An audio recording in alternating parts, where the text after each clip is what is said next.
चलिए दोस्तों, आज का हमारा टॉपिक है कि साउंडनेस टेस्ट ऑफ सीमेंट। जैसे हम सीमेंट के सीरीज का अभी वीडियो बना रहे हैं, तो हमारा पहला टेस्ट था फाइनेस, दूसरा था नॉर्मल कंसिस्टेंसी, तीसरा हमारा था initial setting and final setting of cement. उसके बाद चौथा हमारा टेस्ट आता है soundness test of cement. Soundness test of cement करते क्यों है, क्या है इसका मेथड, कौन कौन सा होता है, ठीक ना, जो हम प्रैक्टिकली अपन लैब में करते हैं, जो लैब हमारा हाईवे कंस्ट्रक्शन के साइड पर मौजूद होता है वहाँ पे। साउंडनेस क्या होता है, आपको एकदम जनरल भाषा में समझाएं तो सीमेंट और कंक्रीट का सेट होने के बाद चेंज इन वॉल्यूम कितना होता है, क्या होता है, मतलब सेट होने के बाद चेंज इन वॉल्यूम, ये मेन फोकस ही है कि after setting change in volume जो होता है उसको हम कैलकुलेट करते हैं, डिटरमाइन करते हैं, वही हमारा जो होता है साउंडनेस टेस्ट ऑफ सीमेंट होता है। इसको हम टेक्निकली बताएं, to determine the volume change in concrete of cement, to determine the volume change in concrete या सीमेंट आफ्टर सेटिंग। सीमेंट के सेटिंग के बाद कंक्रीट के सेटिंग, वो दोनों एक ही चीज़ हो गया। तो आप सीमेंट टेस्ट इसलिए करते हैं कि उस सीमेंट को हम जाके कंक्रीट में यूज करते हैं, इसलिए हम सीमेंट टेस्ट के लिए इसको बोलते हैं। तो आफ्टर सेटिंग कंक्रीट के वॉल्यूम में क्या चेंजेस आ रहा है, कितना चेंजेस आ रहा है, उसको हम कैलकुलेट करने के लिए साउंडनेस टेस्ट ऑफ सीमेंट करते हैं। ये उसका दो मेथड होता है करने का, ठीक है। आप IS 4031 पार्ट 3 को पढ़िएगा तो उसमें दो मेथड का डिस्क्रिप्शन दिया गया है कि दो मेथड से करते हैं, कैसे करते हैं, क्या क्या करते हैं, कौन कौन सा मेथड होता है। पहला मेथड होता है हमारा लीच एट क्लियर मेथड, ठीक है। दूसरा होता है ऑटोक्लेव मेथड, ठीक ना। आज हम एक मेथड के बारे में डिस्क्रिप्शन, उसका एम क्या है, अपरेटस क्या है, प्रोसीजर क्या है, कैलकुलेशन कैसे होता है, और लास्ट में हम आपको प्रैक्टिकली करके भी बताएंगे कि कैसे होता है, क्या होता है। क्लियर फॉर्मूला मेथड आता है, दूसरा आता है ऑटोक्लेव मेथड। लीच एट क्लियर मेथड हम कैसे करते हैं, ठीक ना, दोनों का एम एक ही होता है। हम लीच एट क्लियर मेथड से करें या ऑटोक्लेव मेथड से करें, हमको बस यही कैलकुलेट करना है कि after setting change of volume जो होता है कंक्रीट का, वो कितना डिफरेंशिएट हो रहा है, कितना अलग हो रहा है, ठीक ना। दोनों मेथड से वही करते हैं, तो हमारा एम तो दोनों का सेम हो जाएगा, और लीच एट क्लियर मेथड हो या ऑटोक्लेव मेथड हो। अपराटस का था लीच एट क्लियर मेथड का एक मोल्ड होता है, जिसको ये देखिए, ये वाला मोल्ड होता है ना, जो यहाँ पे 0.5 mm का गैप होता है, ये आपको ध्यान से देखिएगा। तो बाकी हम आपको प्रैक्टिकली जब करके बताएंगे उसमें इसका बता देंगे। ये हमारा लीच एट क्लियर मोल्ड होता है, ठीक है। ये हैंडल हो गया, ये मोल्ड हो गया, ठीक ना। इसको पैरा भी बोलते हैं, हैंडल, पैरा हैंडल, या इसको मोल्ड बोलेंगे। ये हमारा इसका डायमेंशन होता है, लीच एट क्लियर मोल्ड का ये डायमेंशन है। इसमें हमारा अपराटस में क्या क्या क्या, लीच एट क्लियर मोल्ड आ जाएगा, ग्लास आ जाएगा, वेट बैलेंस, क्योंकि हम सीमेंट का जो सैंपल लेंगे वेट बैलेंस उसके लिए हमको चाहिए, उसकी एक्यूरेसी 0.01 ग्राम का चाहिए, और हमको ट्रॉवेल और पैन या और ट्रे चाहिए, जो हम सीमेंट को मिक्स करते हैं या वेट करने के लिए हमको ट्रॉवेल या ट्रे का जरूरत पड़ेगा। ये हमारा हो गया अपराटस, ठीक है। अब आता है डायमेंशन। डायमेंशन तो हमारा इसका क्या होगा, ये जो मोल्ड देख रहे हैं ना आप, ये मोल्ड का डाया जो होता है 30 mm का होता है, ठीक है। ये मोल्ड का डाया है 30 mm हो गया, और इसका हाइट भी अप्रोक्स 30 mm होता है। फ्रॉम द कर्वेचर जो होता है ना, इसका रेडियस का सेंटर से लेके जो आपका चाप बनता है यहाँ से लेके और इसका टॉप अप टू एंड तक, इसका जो लेंथ होता है 165 mm होता है, ठीक है। Thickness of the mould 0.5 mm होता है, ठीक है। उसके बाद ग्लास, ये हमारा ग्लास रहता है, ठीक ना। ये ग्लास क्यों यूज करते हैं हम, ग्लास जब हम मोल्ड को इसके ऊपर रखेंगे, उसके बाद कास्ट करेंगे, फिर ऊपर से मोल्ड को ऊपर ग्लास रखेंगे, इसके बाद वेट रखेंगे, ताकि ये इसका वॉल्यूम हाइट में डिफ्रेंशिएट ना हो। ये इसका डाया में डिफ्रेंशिएट कैलकुलेट हम करेंगे ना, क्योंकि जब हम प्रोसीजर देखेंगे तो हम L1 जो मेजर लेते हैं कि इसके बीच का डिस्टेंस मोल्ड कास्ट करते समय कितना है, और जब हम पूरा प्रोसीजर कंप्लीट टेस्ट कंप्लीट करने के बाद हम देखते हैं कि फाइनल इसका L2 कितना आ रहा है, जो हम डिफ्रेंशिएट निकालते हैं L2 माइनस L1, ठीक ना। उससे हम वॉल्यूम निकालेंगे कितना चेंज हुआ, ठीक है। इसके बाद हमारा आता है प्रोसीजर। किसका प्रोसीजर क्या है,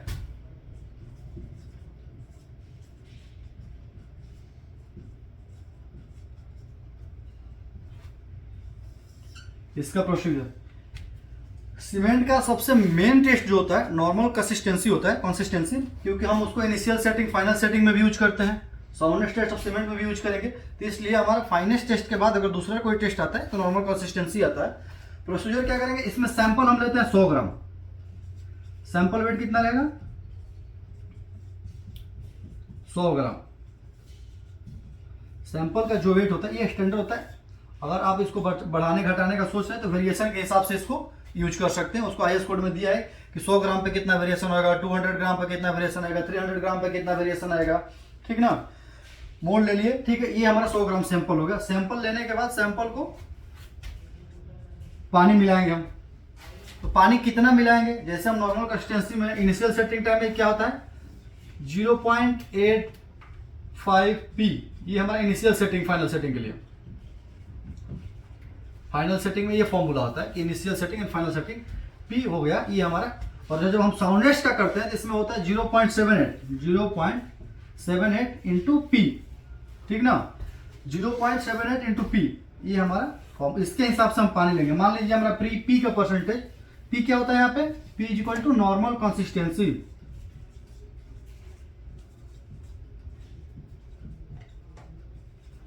पी क्या होता है, पी जो है नॉर्मल कंसिस्टेंसी को आइडेंटिफाई करता है।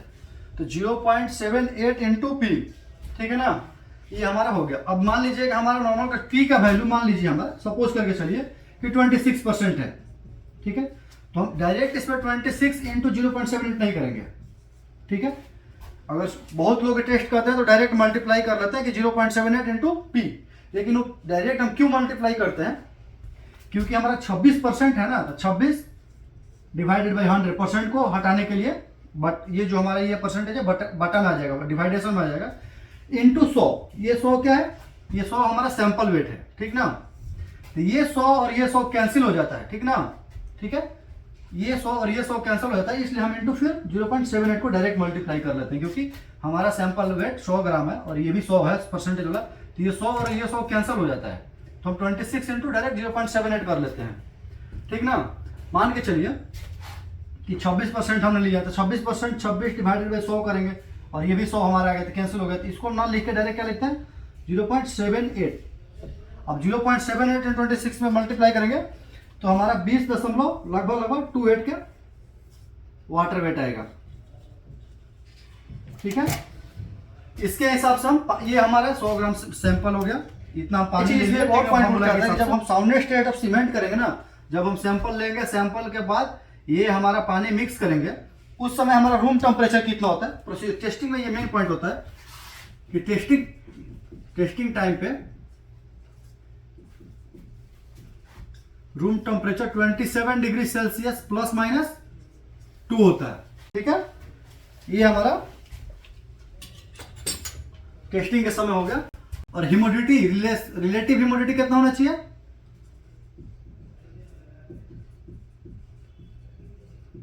ह्यूमिडिटी 65 ±5, ठीक ना।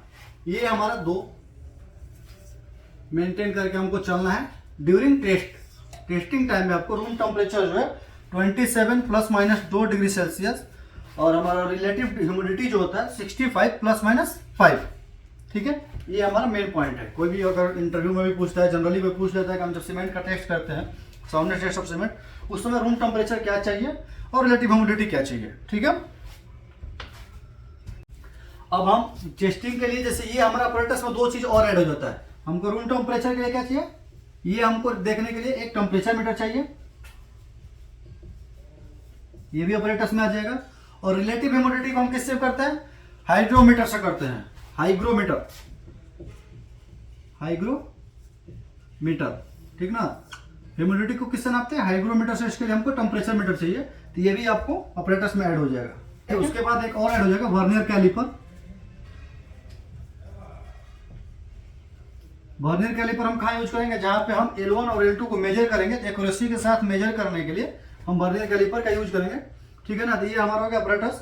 चलिए हम प्रोसीजर आपको करके दिखाते हैं कि कैसे करेंगे, क्या करेंगे। चलिए तो करके देखते हैं। ये वाला जो है ना ली चैटलियर मोल्ड है, और ये ग्लास प्लेट है, ये वेट है, ठीक है। ये ग्लास प्लेट जो है मेन इंपॉर्टेंट रोल रखता है। उसके बाद 100 ग्राम का हम सैंपल लेंगे सीमेंट का। 100 ग्राम सैंपल लेने के बाद 0.78 के हिसाब से 0.78 पी जो होता है नॉर्मल कंसिस्टेंसी, उसके हिसाब से पानी ऐड करेंगे और इसको ट्रबल से प्रॉपर मिक्स करेंगे, ठीक ना। जब पानी हम ऐड करते हैं 0.78 पी इंटू 100 परसेंटेज जो होता है उसको करते हैं, ठीक है। तो 100 to 100 कैंसिल हो जाता है और डायरेक्ट 0.78 पी हो जाता है। नॉर्मल कंसिस्टेंसी जो भी हमारा आया रहेगा 26 27, उसके हिसाब से जो हमारा पानी का वेट रहेगा वो कैलकुलेट हो जाएगा। कैलकुलेट करने के बाद इसको प्रॉपर मिक्स करेंगे।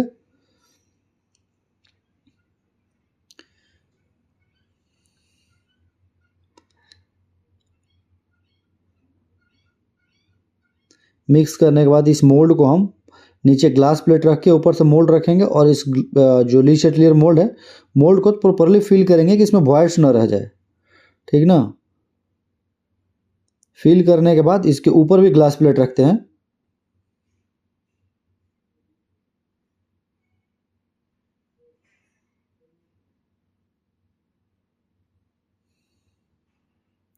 अच्छे से प्रॉपर फिल कर लेंगे। फिल करने के बाद इसका एक टॉप ऑफ द मोल्ड का लेवल में बराबर करके अच्छे से फिनिशिंग दे के उसके बाद इसके ऊपर एक ग्लास प्लेट रखेंगे।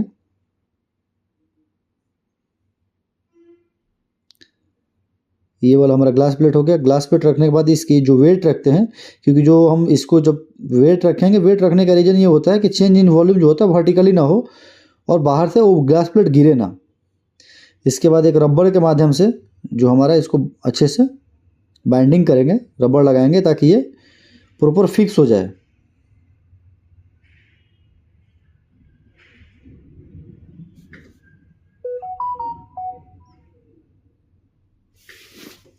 मोल्ड कास्ट करने के बाद 24 घंटे के लिए वाटर बाथ में रखेंगे। वाटर बाथ का जो पानी का टेम्परेचर है 27 ± 2 डिग्री सेल्सियस, जो टॉलरेंस लिमिट होता है, इसके लिए रखेंगे वाटर बाथ में। इसको सबमर्ज करेंगे अच्छे से प्रॉपर रखते समय, ठीक ना। देख रहे हैं जैसे कि इसको एकदम प्रॉपर रखेंगे बाइंडिंग करके। 24 घंटे के लिए छोड़ देंगे इसको। 24 घंटे के बाद निकालेंगे इसका। निकालने के बाद ये जो दोनों इसका आप फ्रिक दिख रहा है, इसके बीच का डिस्टेंस निकालेंगे जो हमारा L1 होता है आफ्टर 24 आवर, ठीक है। इसका मेजरमेंट ले लेंगे। जो ये 24 घंटे के बाद जो लेते हैं हम, हमारा ये L1 हो गया। L1 लेने के बाद फिर क्या करेंगे, 25 से 30 मिनट के लिए पानी को बॉइलिंग टेम्परेचर आने तक, बॉइलिंग टेम्परेचर कितना हमारा 100 डिग्री सेल्सियस जब होगा वहाँ तक आने तक इसका वेट करेंगे। वेट करने के बाद इसको फिर पानी में रखेंगे 3 घंटे के लिए, ठीक है। 3 घंटा रखने के बाद फिर हम इसका हम पानी का बॉइलिंग टेम्परेचर मेंटेन करेंगे 100 डिग्री सेल्सियस। मेंटेन करने के बाद इसको हम फिर मेजरमेंट लेंगे तो ये हमारा L2 हो जाएगा। तो L1 माइनस L2 का डिफरेंस निकालेंगे, ठीक ना। और दोनों का डिफरेंस 10 mm से ज़्यादा नहीं होना चाहिए। अगर 10 mm से ज़्यादा हो रहा है तो हमारा टेस्ट फेल हो रहा है, वो यूज करने लायक नहीं है। उसके लिए एक अलग से प्रोसीजर होता है जो कि हम बताएंगे कैसे करते हैं, क्या करते हैं। जब हम कैलकुलेशन करेंगे ना तो आपको करके बताएंगे। तो L1 माइनस L2, ठीक है। L1 हमारा जो होगा 24 आवर के बाद होगा जो मेजरमेंट लेंगे। L2 जो होगा हमारा, जो पानी में हम 100 डिग्री सेल्सियस पे रखते हैं 3 घंटे के लिए, वो वाला रीडिंग, जो दूसरा वाला रीडिंग लेंगे हमारा, वो L2 होगा। फिर दोनों का डिफ्रेंशिएट करके देखेंगे कि दोनों का डिफ्रेंशिएशन कितना हो रहा है, ठीक है।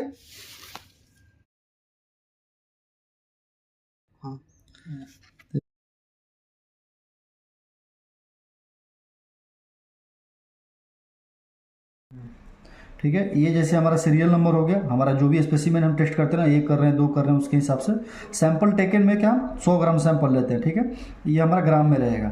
उसके बाद नॉर्मल कंसिस्टेंसी कभी भी क्या परसेंटेज में आता है, ये बात आपको ध्यान रखना है। किस में आता है, परसेंटेज में आता है। तो ये पी हमारा किस में रहेगा, परसेंटेज में रहेगा। तो मान लीजिएगा हमारा 28% पी है, ठीक है। उसके बाद हमारा वाटर रिक्वायर्ड है, ये इसका फॉर्मूला होता है 0.78 इंटू पी इंटू डब्ल्यू। तो मान लीजिए कि 0.78 इंटू पी, पी क्या हमारा 28% है, तो 28 डिवाइड बाई 100, ठीक है। और डब्ल्यू क्या हो जाएगा हमारा 100 है, ठीक ना। हमारा डब्ल्यू क्या है, सैंपल वेट है। ये परसेंटेज में है तो ये पी वाला वैल्यू 28 डिवाइड बाई 100 इंटू 100। तो ये 100 और ये 100 कैंसिल हो जाता है। हम लोग डायरेक्ट क्या ले लेते हैं, 0.78 इंटू पी, इसलिए हम डायरेक्ट ले लेते हैं कि 0.78 या और हमारा पी क्या है 28% है, 28 ले लेंगे हम, अब परसेंट नहीं लिखेंगे। उसके बाद जो हमारा पानी का वेट आएगा, मान लीजिए 28 इंटू 0.7 करने के बाद जो भी हमारा वैल्यू आएगा वो हमारा पानी का वेट हो जाएगा ग्राम में। उस ग्राम का जो हमारा वाटर रहेगा, जो भी मान लीजिए 25 ग्राम 23 ग्राम जो भी आएगा, वो हम वाटर लेकर अपना सैंपल में ऐड करेंगे प्रॉपरली। ऐड करने के बाद अपना टेस्ट करते हैं। फिर हमारा L1 क्या हो जाता है, before putting in boiling water, ये हमारा L1 हो जाएगा। आफ्टर 3 घंटे के बाद जो हम ले रहे हैं 100 डिग्री टेम्परेचर पर, ये हमारा L2 हो जाएगा। A minus B, before minus after का हम रीडिंग को माइनस करेंगे। माइनस करने के बाद हमारा जो भी रीडिंग आएगा स्पेसिमेन हम यहाँ देख लेंगे क्या आ रहा है। तो हमारा स्पेसिफाइड ही देखिए IS 8112 2013 के हिसाब से मैक्सिमम लिमिट जो होता है 10 mm का होता है। अगर 10 mm से ज़्यादा आ रहा है, अगर 10 mm का अंदर आ रहा है तब तो ठीक है। अगर 10 mm से ज़्यादा आ रहा है तो एरिएशन टेस्ट होता है। एरिएशन टेस्ट में क्या होता है कि हम सैंपल को, वेट को कुछ स्प्रेड कर देंगे, जैसे हमारा मान लीजिए प्लेटफॉर्म है जिस पे स्प्रेड करके रख देंगे 75 mm थिकनेस में, और उसको 7 दिन के लिए छोड़ देते हैं। 7 दिन के बाद फिर हम उसका टेस्ट करते हैं, फिर देखते हैं कि उसके उस सीमेंट का टेस्ट करने के बाद हमको क्या रीडिंग आ रहा है, क्या आ रहा है। अगर उसमें भी फेल हो जाता है फिर हम ये हमारा जो सैंपल है फेल दर्शाते हैं, ना कि हम डायरेक्ट इसी पे फेल दिखा देंगे। 7 दिन के बाद उसको हम रीटेस्ट करेंगे, रीटेस्ट करने के बाद अगर अंडर लिमिट आ रहा है तब तो ठीक है, अगर आउटर लिमिट आ रहा है फिर से हमारा स्पेसिमेन जो है, हमारा जो सैंपल है, हमारा जो सीमेंट का क्वालिटी है वो अच्छा नहीं, उसके हिसाब से हम टेस्ट वहीं पे स्टॉप कर देते हैं। ठीक है, तब तक के लिए थैंक यू, मिलते हैं अगले वीडियो में।